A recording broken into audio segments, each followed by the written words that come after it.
Tunapomtaja influencers Zanzibar, tunapoongelea Hassan Jabir Hamdi ambaye ni Djong Al-Kasisi mama. Huyu ni kijana mdogo, naweza kusema kwa sababu ni maajabu mengi and everyone anajua hii. So tunataka kuongea naye. Huyu ni founder wa Mitano Tena, lakini pia ni founder wa Mikasi, lakini ana maajabu mengi ambayo ameyafanya kwa muda mfupi, binafsi yake hakuwa tumetarajia. So nataka kumuuliza baadhi ya maswali ili iwe faida kwangu na kwako pia. Mambo poa, vipi naye? Niko good, naendeleaje? Nashukuru, na tupo na furaha leo katika usiku wa vijana wa Djong Al-Kasisi mama. Okay. Unafikiria kwamba nataka kuleta usiku wa vijana wa Djong. Nini ambacho kilikuwa target yako kubwa kwenye usiku? Target yangu kubwa kwanza, kwa sababu mimi ni founder wa hizi platform vijana wa Djong pamoja na Mkasi.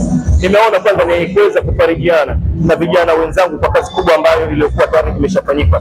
Na isitoshe tayari tumepata serikali yetu. Tunaye Rais wa Jamhuri ya Muungano wa Tanzania, tunaye Daktari Hassan Ali Mwinyi, Rais wa Serikali ya Mapinduzi ya Zanzibar.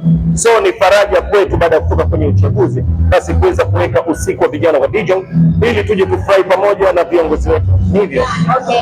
Kwenye nakumbuka nilipata picha social media zako. Ups and downs zimekuwa nyingi kwamba kwa Zanzibar unaweza kuwa influencer, wewe kijana mdogo unaweza kuwa influencer. Hiyo ulikuwa unachukuliaje binafsi yako? Nilichukua ni changamoto ya kawaida kwa sababu kwanza ni uzalendo. Nilijitolea kiuzalendo kutokana na nchi yangu, lakini isitoshe mapenzi. Unajua mapenzi unaweza kufanya chochote. Okay. Unajua wewe mtoto wa kike, wengine wanajiua, wanajitundika, hawajui nini wanafanya kutokana na mapenzi. Kwa kweli nina mapenzi makubwa sana na Daktari Samia Suluhu Hassan, nina mapenzi makubwa na Dr. Hussein Ali Mwinyi. Imenisukuma mno pamoja na uzalendo ambao wa nchi yangu kuweza basi kuililia Mitano Tena, kuweza kulilia viongozi wetu warudi madarakani ili kuendelea kwa pale ambapo walipobakisha. Yeah. Okay.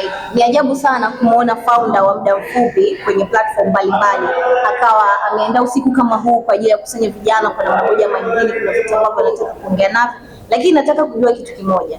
Tunamuona wapi Djong wa miaka 5 ijayo?